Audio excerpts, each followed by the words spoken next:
Using our Rainforest tabular variables, you can define your own variable values within a CSV file and then upload them to Rainforest. Let's take a look at an example test scenario. I'm Wikipedia and I'd like to test my login functionality, specifically entering a username, password, and then clicking login. I've already written a Rainforest test for this. I need testers to input a predefined username, a password, and then log in.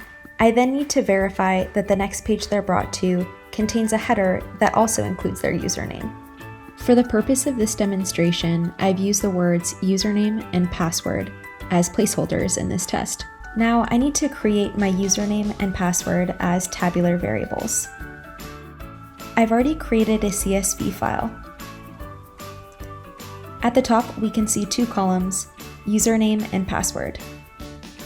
Each row in this file is a different set of values that will be assigned to each tester when they're running my test. An important note is to make sure your CSV file has enough rows for each tester.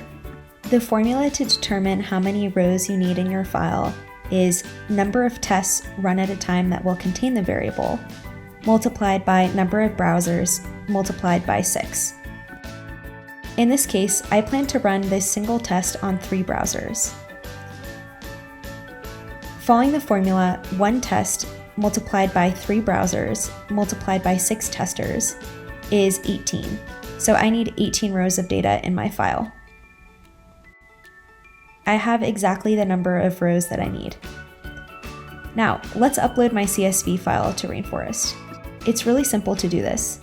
Simply name your variables, input a description, and choose your file.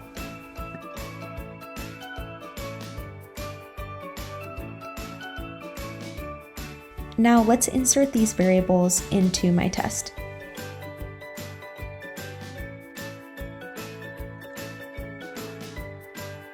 Replace the word username with my username variable and the password with my password variable.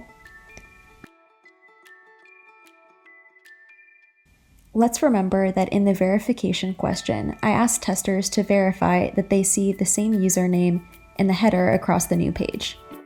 Now, let's preview this test, which will allow us to see the test as a tester would when executing it. At the top of the page, we can see that values for the username and password have passed through. Keep in mind that we're seeing one row chosen at random from that CSV file that we uploaded. Last note is that tabular variables are randomly assigned and will not be given to more than one tester within a single run, unless they're marked as reusable. Note that marking variables as reusable can result in much longer runtimes, and we recommend against this as a best practice.